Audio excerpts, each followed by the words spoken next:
Olá, galera, eu sou Suelen Alencar, autora do blog Diálogo Cult, e o Páginas Devoradas dessa semana é esse livro aqui, que eu vou colocar a imagem porque eu não tenho ele fisicamente. O livro dessa semana é do escritor Donato Carisi e é um livro muito, muito, muito complexo.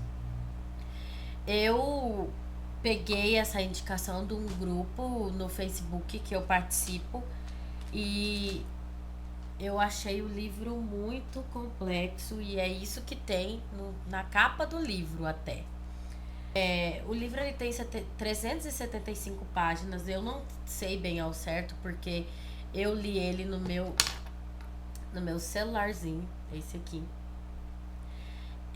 Eu baixei um programa chamado Bookvisor e li ele porque eu não tenho ele fisicamente.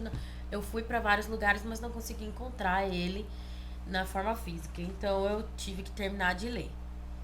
Então eu anotei, olha só, eu anotei as impressões que eu tive do livro de tão complexo que eu achei a obra. Então, eu já posso adiantar para vocês que é um livro muito difícil de se entender. Eu andei até procurando sobre o escritor do livro, Donato Carisi, eu acho que é assim que fala. Bom, ele é escritor, né? Ele é roteirista e é jornalista italiano. Ele já venceu prêmios e tal. E ele tem uma especialização em criminologia e ciências do comportamento. Então, depois que eu pesquisei um pouquinho sobre ele, eu entendi mais ou menos a visão dele do livro. Então, eu anotei as coisas, porque o livro é muito complexo. Precisa ficar prestando atenção para não se perder, porque as histórias são várias histórias que se entrelaçam ali. Bom, pela sinopse que vocês podem ler lá na página do Diálogo Cult, livro da semana, é a história que não tem um personagem só, né? Ele tem vários personagens. Então eu fui anotando os nomes dos personagens, porque senão eu esquecia quem era quem. Mas a história começa de uma menina que tá desaparecida. E aí tem dois policiais atrás dessa menina, procurando. Um policial chama Marcos e o outro Clemente. E esse Marcos, ele sofreu um acidente. Então, tipo, ele não lembra nem o que ele era antes. Então, ele é como se ele tivesse perdido a memória e ele não lembrava mais o que era a vida dele, se ele era casado, se ele não era, se ele tinha parente, se ele não tinha. Então, o livro começa daí. E aí, vocês me desculpem que eu tô meio gripada, se minha voz não estiver legal. E aí tem a personagem Sandra, que é casada com o David, que já morreu, né? Que daí conta como é que ele morreu, o que aconteceu. Que ela é uma policial da científica, que ela tira fotografias, né? Pra polícia. E tem a personagem Mônica, que é o primeiro capítulo, começa contando a história, que ela tem uma irmã que morreu, que foi assassinada. E a Mônica, ela é médica, né? E aí eles recebem um plantão lá, um pedido de emergência, e quando ela chega lá no local, quem é a pessoa que ela vai atender é o cara que matou a irmã dela. Então, e o cara, ele tá com uma tatuagem aqui no peito escrito "Me mate".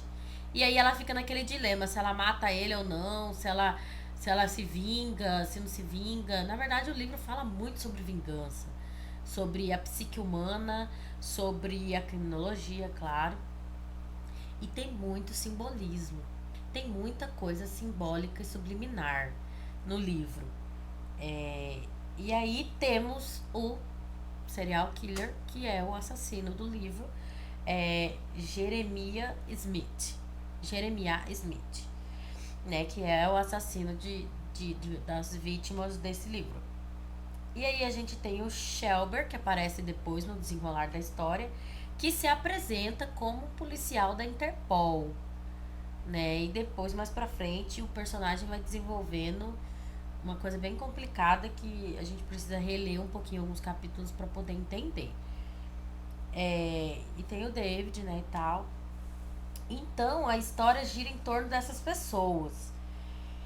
E aí, gente, eu não sei nem como é que eu conto pra vocês. Aí vai descrevendo alguns assassinatos que acontecem, tudo baseado em torno e envolve o Tribunal de Almas, que é o nome do livro. É como se fosse uma organização da igreja, dos padres da igreja, porque isso acontece em Roma, que matam as pessoas de acordo com o que elas vão confessando. Por exemplo, eu vou lá na igreja, me confesso que eu matei alguém, ou que eu vou fazer tal coisa. E aí existe um grupo, uma organização ali, escondida dentro da igreja, que decide o que essa pessoa terá que fazer para pagar. E normalmente elas são assassinadas depois. E por aí vai a história. O livro tem muito suspense, que você parece que a história tá indo para um lado, mas ela acaba indo para o outro, e depois não tem nada a ver. O sinal que tava ali, que você achou que era, que não era. E o Marcos, que é o detetive que tá investigando todos esses assassinatos lá, ele fala uma coisa muito legal, que acho que foi que eu tirei que eu tirei muito significativo desse livro, que é: os cachorros são daltônicos. Porque ele é um investigador. Então veja bem, ele acredita que existem coisas que estão ali, mas que você não vê. Então ele repete sempre essa frase: os cachorros são daltônicos. Essa questão dos cachorros, os cachorros são daltônicos, existe umas mensagens subliminares muito legais nesse livro, que é porque assim, o cachorro daltônico é quando você tem uma perturbação na percepção visual, que te deixa incapaz de diferenciar as cores. Então, isso acontece porque lá no livro, lá pela página 99 para frente, ele encontra os corpos, entra nas cenas dos crimes, e ele fala uma coisa bem legal. Eu tirei isso do livro, né? Os cachorros são daltônicos é uma expressão para explicar que os cachorros eles veem as cores do arco-íris, né? Eles não vê as cores do arco-íris, mas isso não significa que as cores não estejam ali. Então, ou seja, ainda que não possamos ver, não podemos dizer que não existe. No livro, ele está querendo dizer que ele está querendo passar a mensagem de que não é porque eu não estou vendo que não exista, ok? Então essa mensagem eu achei muito legal. E fala sobre uma coisa muito importante que eu não podia deixar de falar. Eu sei que esse vídeo vai ficar um pouco longo, mas a gente tem que falar da obra inteira. É sobre a síndrome de camaleão ou de espelho.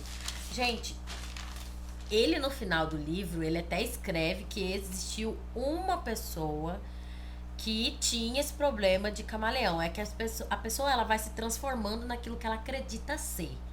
Por exemplo, se eu acredito ser que hoje eu sou uma médica, eu vou agir como tal e vou desempenhar a função como tal.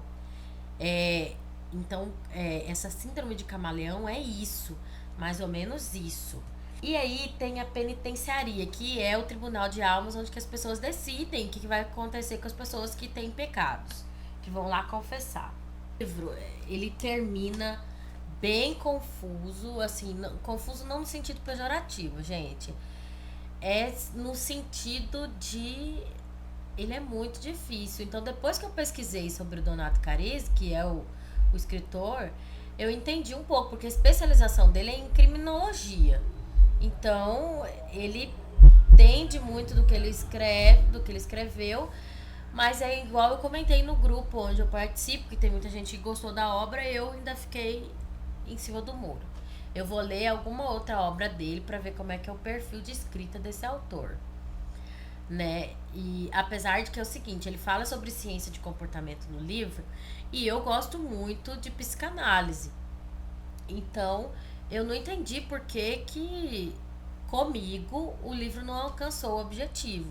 Porque eu penso que as obras elas têm um objetivo, independente de ser boa ou ruim, a história é boa ou ruim, não importa.